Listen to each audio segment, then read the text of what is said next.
Hola, ¿qué tal amigos del Centro Arquidiocesano de Evangelización? Continuamos con nuestras entregas acerca del libro del Apocalipsis. Voy a dar 5 claves teológicas, es decir, como hilos conductores que están en todo el marco de nuestro libro y que son criterios fundamentales a la hora de interpretar, a la hora de analizar los textos. Con estas 5 claves teológicas creo que más o menos podemos darnos un panorama amplio de lo que el autor quiere ofrecer en nuestro texto. En el video anterior ya les di las 2 primeras claves teológicas. La primera, que se dirige a comunidades reales, a comunidades concretas, a una iglesia veraz, que está viviendo y pasando las verdes y las maduras y que tiene cosas positivas y que tiene cosas negativas y a las que él dirige este mensaje. 7 iglesias y que el número 7 simbólicamente entonces significa totalidad, o sea que lo que esas 7 iglesias están viviendo, la está viviendo toda la iglesia.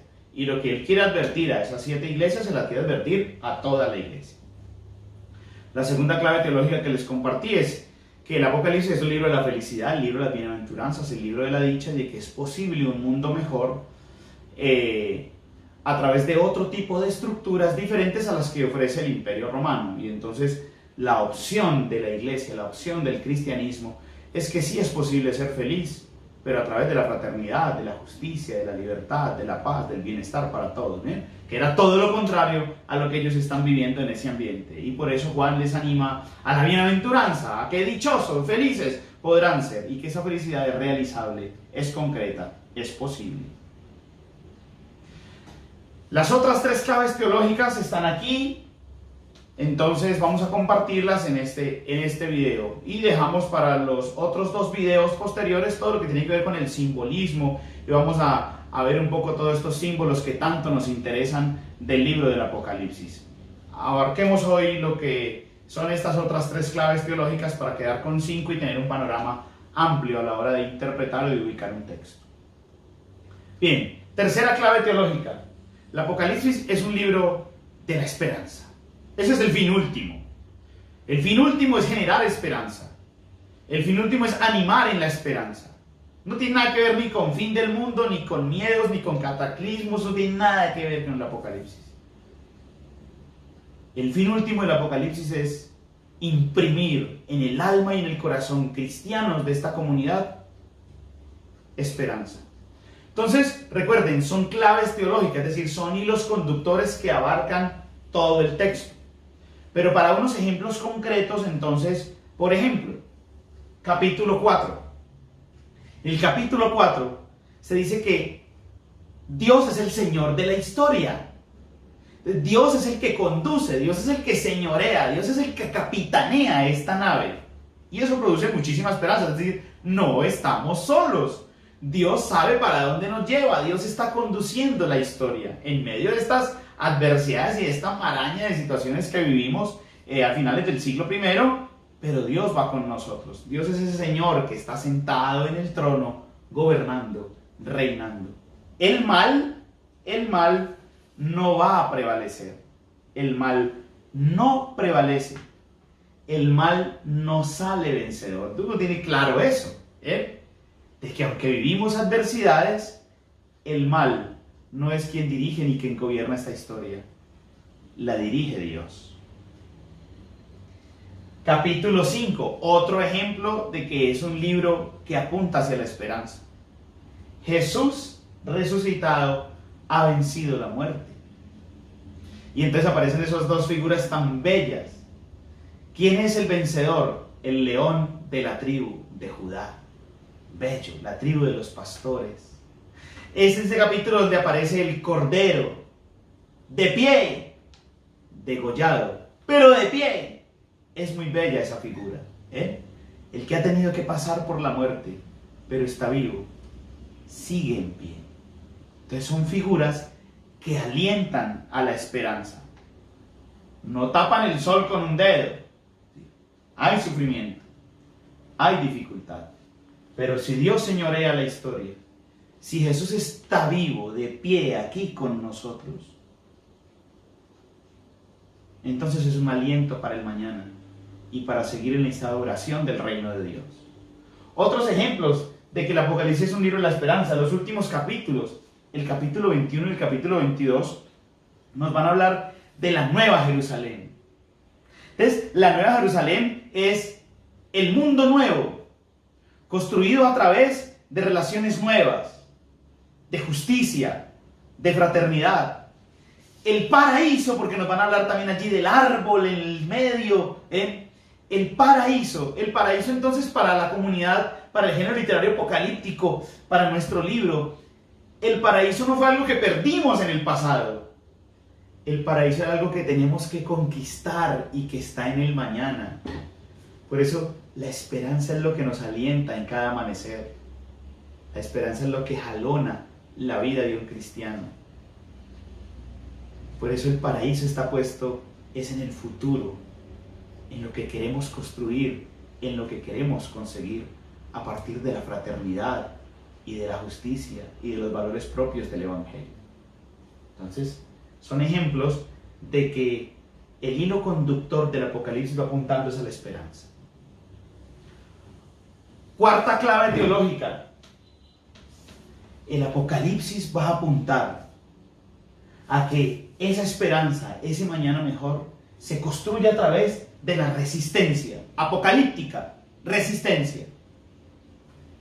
De la denuncia, profetismo. El Apocalipsis combina perfectamente la apocalíptica, que es la invitación a la resistencia, y la denuncia, que es el profetismo, el que se levanta, el que alza la voz y el que apunta y señala claramente que no es de Dios.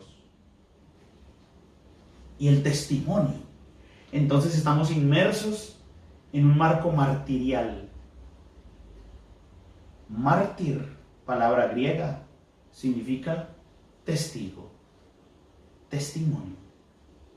Es a través de la sangre de aquellos que han pasado y se han bañado en la sangre del Cordero.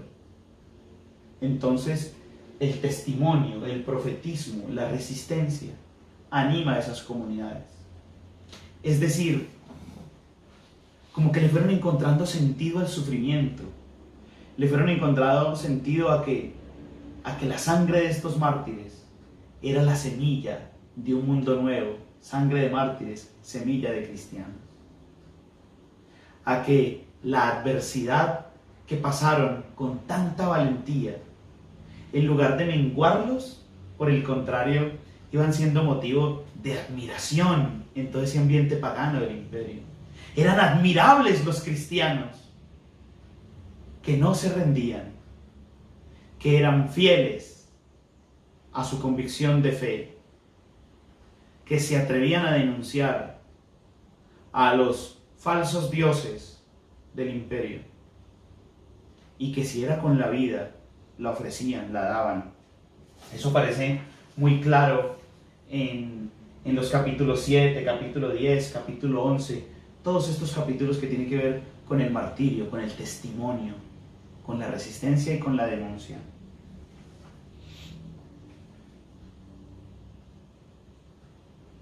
Quinta clave teológica: la confrontación. A lo largo de todo el libro del Apocalipsis se nos va a plantear que para instaurar el reino de Dios, pues es una lucha, pues no es nada fácil, pues no es nada sencillo. Que las comunidades intentan vivir, celebrar, festejar, comulgar en esa vida fraterna, cristiana, pero en plena lucha contra un gigante llamado el Imperio Romano. Contra un gigante que promueve la adoración como Dios de ese emperador y que los cristianos no van a adorar a otro que no sea Cristo el Señor. Un imperio enorme en tierras, un imperio enorme en ejércitos, en armas, en leyes, que lo controla y lo domina todo. Y unas comunidades sencillas, pequeñas, pero que van creciendo, que se van irradiando y que son fieles a su vivencia y a su Dios. Y se da una continua confrontación. El ejemplo más claro el ejemplo más claro de esa vivencia tan cotidiana durante todos estos años y durante prácticamente los 3 primeros siglos del cristianismo. Está reflejado en el capítulo 12 del Apocalipsis. La lucha entre la mujer y el gran dragón. La mujer claramente hace referencia a la comunidad, a la iglesia, que tiene en su seno, en su ser, al niño que está por nacer, que es Cristo, el Señor. Y el dragón, terrible, gigante, con cabezas, con la cola que barre las estrellas, pues hace referencia al poder enorme, al absolutismo del imperio que lo quiere controlar todo, dominar todo y suprimir todo lo que sea contrario a ellos. Entonces es la lucha entre el débil, la mujer embarazada y el gran dragón. La lucha que está reflejada allí en el capítulo 12, donde sale vencedor la mujer que va al encuentro con Dios en el desierto y que el dragón es expulsado del cielo y tendrá que ir a la tierra.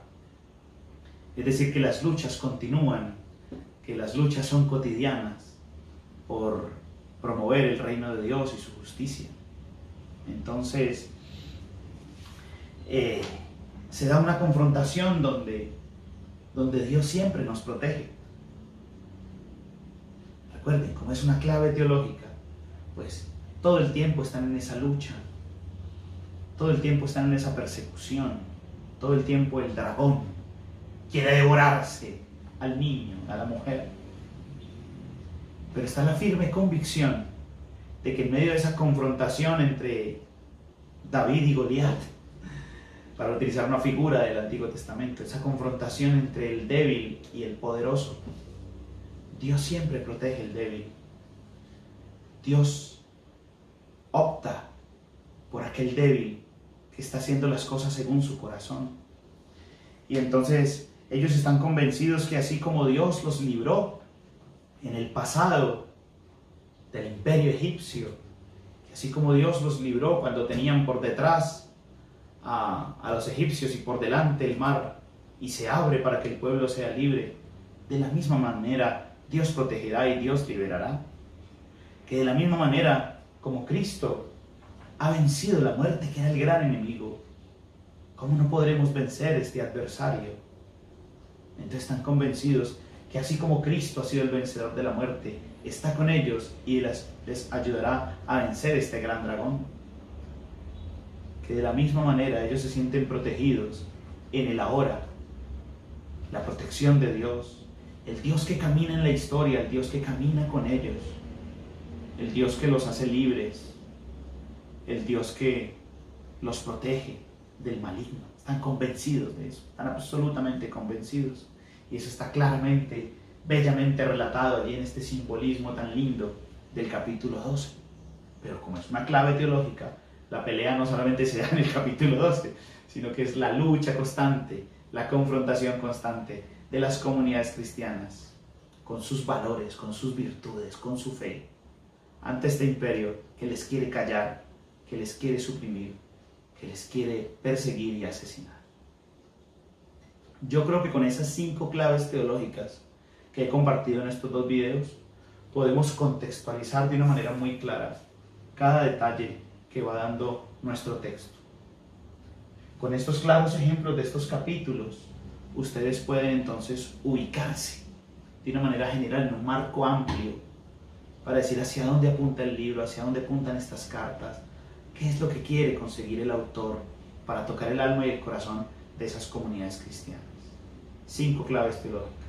La iglesia concreta y real que vive, que sufre, que tiene cosas buenas y que tiene cosas negativas en las 7 iglesias. El proyecto de Dios que es felicidad y bienaventuranza, posible y realizable. La esperanza, basada en estos conceptos del Dios que señorea la historia, de Cristo que está vivo y resucitado, y de que es posible un mundo nuevo y mejor, la nueva Jerusalén. Resistencia, denuncia y testimonio. Apocalíptica, resistencia, denuncia, profetismo, testimonio, martirio, y que causa una admiración enorme para seguir adelante y seguir creciendo. Capítulos 7, 10 y 11 les van a ayudar a eso. Y una lucha continua, una confrontación constante ayer y hoy. Instaurar el reino de Dios no es fácil. Las fuerzas del mal están presentes, pero no estamos solos. Y la victoria está asegurada. La victoria la da Cristo el Señor. Gracias. Con estas 5 claves teológicas podemos ahora avanzar a detalles acerca de los simbolismos y de los signos que tanto la gente nos pregunta y que ustedes también se interesan y que podemos compartir catequéticamente. ¿Qué significan toda esta serie de simbolismos? Yo creo que podemos hacer unos 2 entregas más para concluir todo este panorama de nuestro libro del Apocalipsis, y entonces vamos acercándonos hacia esos ya simbolismos metidos en todos estos marcos del Apocalipsis. Gracias, nos vemos. Bendiciones.